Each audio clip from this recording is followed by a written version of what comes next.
to you by Davis Law Firm.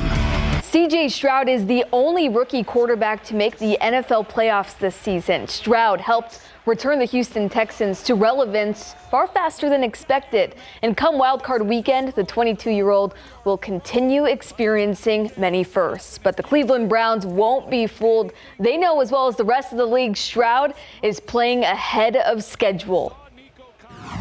Yeah, I don't think it's like a edge thing where you come in, he's a rookie quarterback, and he may struggle with this, he may struggle with that. I think he's mature enough to be able to, and he's seen enough football to be able to execute in the way that he should. I don't think him being a rookie quarterback is going to affect his play at all. CJ is not just the best rookie quarterback, but he's one of the best quarterbacks in the whole entire NFL. So he presents a lot of challenges for us, but I think we're up for the challenge. The wildcard glasses. This Saturday at 3:30, the Texans and Browns open the NFL postseason. Loser goes home. The quarterback that led the Texas football program to its first college football playoff appearance is foregoing the NFL draft and returning for year 3. Quinn Ewers announced in a video today where he's voicing a handwritten letter to Longhorn Nation that he is coming back. Ewers previously indicated that he wanted to stay, and another year under head coach Steve Sarkisian would benefit him most long term in his NFL aspirations. The San Antonio Spurs handed the league worst Pistons a 130-108 loss in Detroit last night. Spurs rookie Victor Wembanyama looked like a seasoned playmaker. A full-court fastball to Jeremy Sohan in the first quarter was just one of his memorable assists. But Wembanyama said this between-the-legs bounce pass to Julian Champagnie was his favorite. By the end, Wembanyama finished with his first NBA triple-double in just 21 minutes on the court for the second fastest triple-double in NBA history. Doing it to win is everything, of course, and I'm glad. I didn't know it was the second fastest in NBA history, but it's it matters to me, I'm not the type to talk for nothing, so it's this is the kind of statement we want to make as a team, and this is the kind of statement I want to make as a player also. The team's next statement opportunity will come against the 8-7 Hornets tomorrow night. Robert and I, after a series of discussions, have mutually agreed to part ways. And for me, this is a day of gratitude and celebration.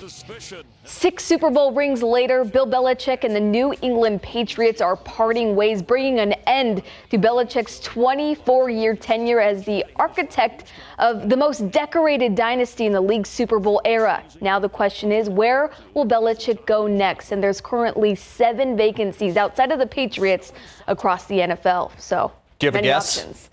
I've heard the Chargers as a favorite, the Falcons potentially, but who knows? Interesting. I think Mike Vrabel from Tennessee will go and take over in New England. Interesting. That's my only prediction.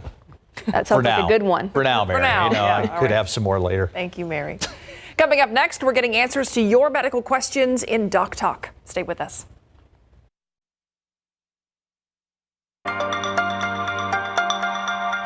All right, the doctor is in this week's edition of Doc Talk. We are joined by Dr. Leo Lopez from University Health. Doctor, thanks for being here. Happy New Year, everyone. Yeah, I know. First time seeing you in 2024.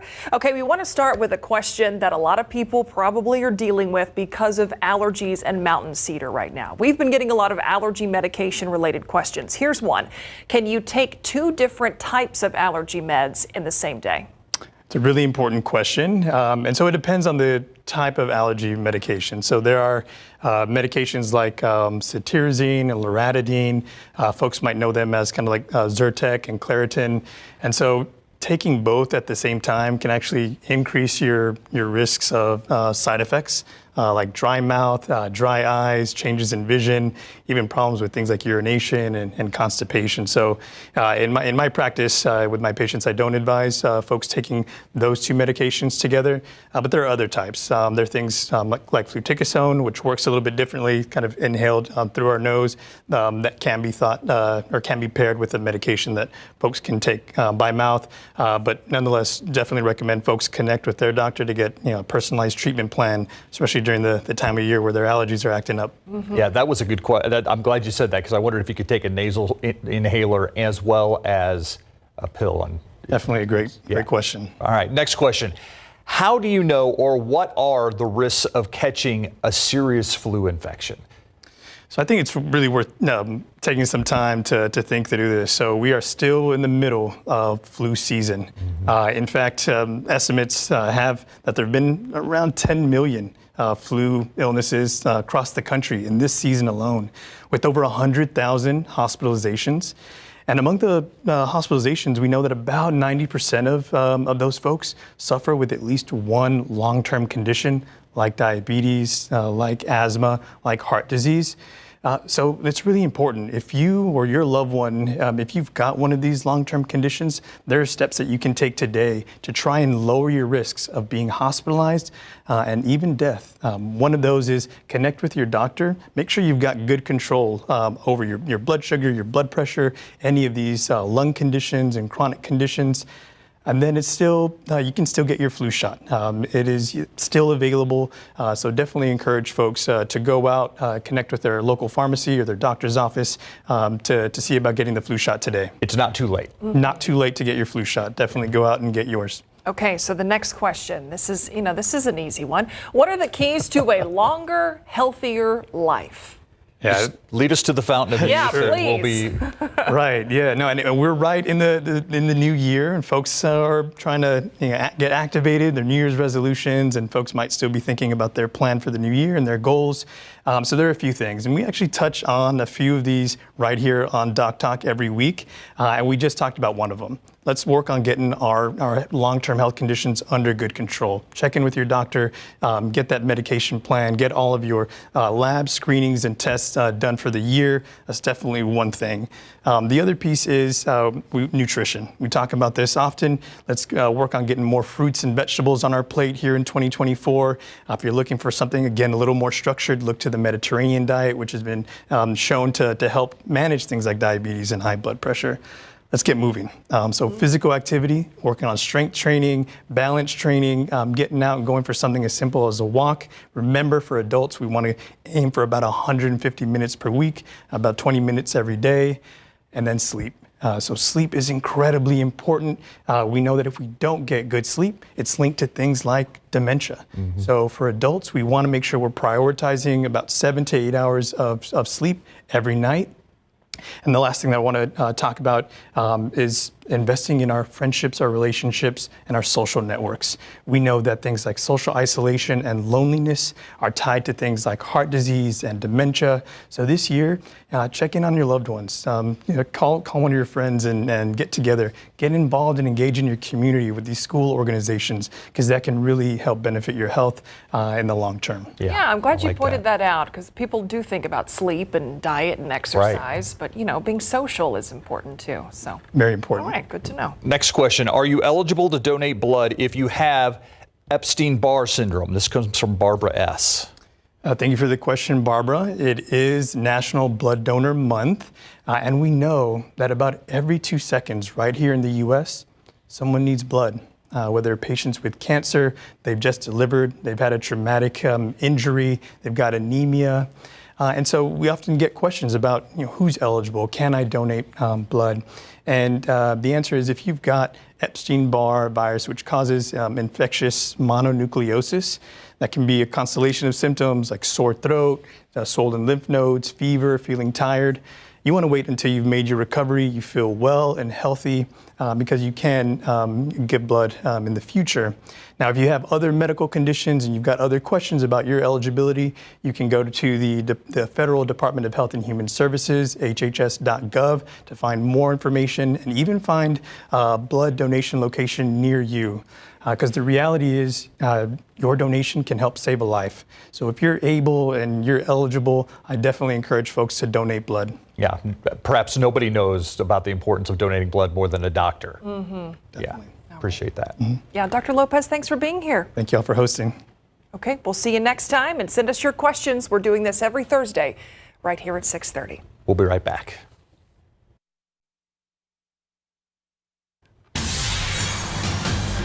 Some positive economic news tonight. The rate of inflation improved significantly over the course of 2023. That's according to new data from the U.S. Bureau of Labor Statistics. But as Ivan Rodriguez reports, that doesn't necessarily mean the things you buy are getting any cheaper. And those continued high prices could mean we're all in for continued high interest rates. The prices of U.S. consumer goods and services continued to rise in 2023, capping a year of progress towards reining in decades-high inflation. Inflation increased a little bit faster than expected during the month of December, but we're still seeing progress, moving in the right direction, albeit slowly. Federal data released Thursday shows a 3.4% increase in prices last year, down by nearly half from December 2022, when the inflation rate was at 6.5%. 2023 was a year where we saw inflation, the rate of inflation come down dramatically. Now, that doesn't mean prices are coming down, just means they're not going up as fast. But the important point is that we're now back to a situation where income is growing faster than inflation. The economic picture for consumers is improving. The cost of food and energy have come down significantly from 2022, but many households are still struggling, especially as the cost of shelter, medical care, and motor vehicle insurance continue to rise. They're still feeling the effects of high prices and maybe income that hasn't necessarily kept up with that, or has barely kept up, and so they haven't seen an increase in buying power. Despite meaningful progress on inflation, Bankrate.com's Greg McBride predicts the December numbers will likely put a damper on investors' hopes of interest rate cuts by early spring. The Fed is likely to cut rates this year, but it's probably not going to happen to the middle or back half of the year, and that too is just contingent upon us continuing to see further improvement. I'm Ivan Rodriguez reporting. Look outside with live cam. We are watching and waiting to see how this forecast develops and when this frigid air gets here, Mia. Yep, it is going to be pretty cold, bitter cold as we head into the second half of the weekend now and into early next week. That's behind the second cold front that we have in the forecast. The first one moves through overnight tonight, and that's what's going to kick up those gusty northwest winds first thing tomorrow morning, subsiding into the afternoon. Earlier arrival of some of that Arctic air. That front now looking to move in before the sun comes up on Sunday. Following it, hard freezes are expected early next week. Another full look at that forecast coming up after this. All right, so if you were thinking Monday morning, hold off. It's coming earlier, colder sooner. Yes, which means that's one less day to finish all of those freeze preps. So really, you have tomorrow and Saturday to make sure that we are winterizing the house, protecting the 4 Ps, people, pets, plants, and pipes. I know you're probably tired of us saying that right now, but cannot be stressed enough because we have some very, very cold air headed our direction as we head into the back half of the weekend, arriving earlier than what was initially forecasted, moving in before the sun comes up on Sunday. Before we can get there, though, I do want to talk about the winds tomorrow morning because they are going to be pretty impactful, especially for any empty trash cans. If tomorrow is trash day for you, do make sure that if you do have empty trash cans on the sidewalk, they are brought in closer to the house. You can see winds right now calm in and around the San Antonio area. A different story, though, far west Texas and even up into the Panhandle. Already seeing wind gusts upwards of 40 to even 45 miles per hour in spots. That is all behind this first front that is going to be pushing through south central Texas overnight tonight. You can see how that is going to affect our wind gusts here in San Antonio. By 10 o'clock, already a bit gusty out there. Some wind gusts upwards of about 30-35 miles per hour. Into the early morning hours of our Friday, upwards of 50 miles per hour. That will continue through morning drive time. By lunchtime, still a bit gusty out there, but those winds will continue to subside through the afternoon. Plenty of sunshine, highs a bit cooler than what we saw today in the upper 50s. By the way, because of that and the drier air moving in along with that boundary, something to note, fire danger is also going to be elevated across south central Texas tomorrow there as well. Okay, so now let's talk about those cold temperatures. Starting off tomorrow in the mid 40s, not quite as cold. Saturday, though, a light freeze is possible in spots in and around the San Antonio area and especially up into the hill country. Then we see that next front move in very early Sunday morning before the sun comes up on Sunday, and that's what's going to allow for hard freezes to move into the forecast starting Monday morning into Tuesday morning, and now it's looking like Wednesday morning there as well. Here's where that Arctic air is this Thursday evening. As we look up into Canada, minus 44 degrees right now in Yellowknife. Incredibly cold. Not going to get anything near that cold here in south central Texas, but you can see that Arctic air is going to continue filtering southward here into this weekend, now slipping through south central Texas early Sunday. So by wake up time on Sunday, it's possible we are already below freezing at about 30 degrees right now, that forecast low Sunday morning. Into our Monday, there's that hard freeze that is expected, the first one mid 20s. Feeling like the teens when you factor in gusty north winds there as well. Sunday and into Monday afternoons, we may struggle to climb above that 32-degree threshold because of additional cloud cover that's going to move back in.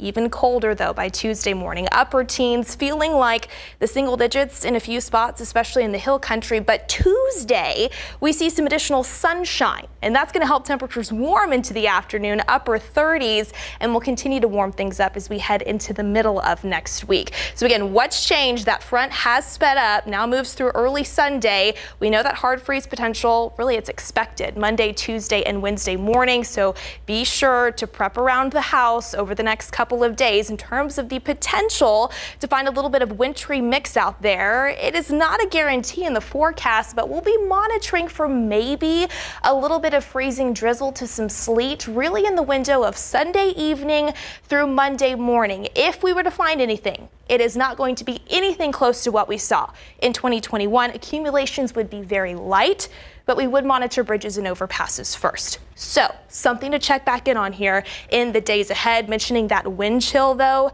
even into Monday, especially for the March Monday morning, dress very, very warm. Wind chills in the teens.